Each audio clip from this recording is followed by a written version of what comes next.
Bangladesh Myanmar সীমান্তে এখন নতুন এক বিপদের গল্প ছড়াচ্ছে। আরাকান আর্মি মৎস্যজীবীদের অপহরণ করে মুক্তিপণ আদায় করছে, এমন অভিযোগ উঠেছে। সম্প্রতি নাফ নদীতে মাছ ধরতে গিয়ে বাংলাদেশের মৎস্যজীবীরা ধরা পড়ে সশস্ত্র গোষ্ঠীর হাতে।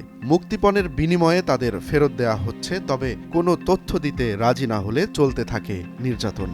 মাহমুদুল হাসান ১৭ দিন বন্দী ছিলেন ক্যাম্পে। তিনি জানান, মুক্তিপণ আদায়ের জন্য তাদের পরিবারের কাছে মোবাইল ব্যাংকিংয়ের মাধ্যমে অর্থ পাঠানো হয়। যদিও বিজিবির টহলের কারণে অপহরণের সংখ্যা কিছুটা কমেছে, তবে সীমান্তে এসব ঘটনা রোধ করা কঠিন হয়ে পড়েছে। বিজিবি বলছে তারা চেষ্টা করছে সীমান্ত পরিস্থিতি নিয়ন্ত্রণে রাখতে, তবে মৎস্যজীবীদের শিক্ষিত করে এই সমস্যার স্থায়ী সমাধান প্রয়োজন। আমরা এখানে জাল মারতেছি, পানির স্রোত একটু বেড়ে গেছে, আমরা হিসাব করতে পারি নাই, তো সেই জন্য ওদের জলসীমায় আমাদের জাল চলে গেছে। তো আমাদের অভিজ্ঞতা অনুযায়ী আমরা বাংলাদেশের জলসীমায় ঢুকছি, ওদিক থেকে ওরা আমাদেরকে টেনে নিয়ে গেছে।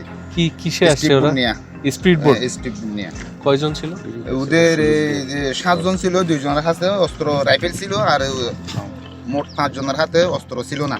মগবাগি আছে না, মগবাগিরা আর যে সময় হারিয়ে থেকে চলে যায়, ওর সময় আসা পুরি করে, তারপরে সময় ফাঁসে লাভ পাইলে তারপরে নিয়ে যায়।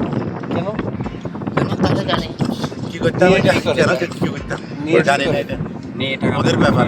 টাকা দাবি করে কত টাকা করেছে? একজন 2 লক্ষ টাকা, 1.5 লক্ষ টাকা, একজন পিছু 1 লাখ টাকা, 2 লাখ টাকা প্রতি মাথায়। রবিবার আমরা যে বেশিরভাগ ধরছে, মঙ্গলবারে রস হয়েছি, ঘুরে আসে। রবিবারে আমরা এশারের নামাজের সময় নামাজ পড়ার জন্য 2টা যে পা দিয়া আঘাত করতেছে, আমার আঘাত করছে। এখানে একটা বাড়ি দিয়েছে, নামাজ পড়ছে, যে অপরাধ নামাজ পড়ার জন্য। ও, ওরা ওই যে বৌদ্ধ, এই জন্য আর কি।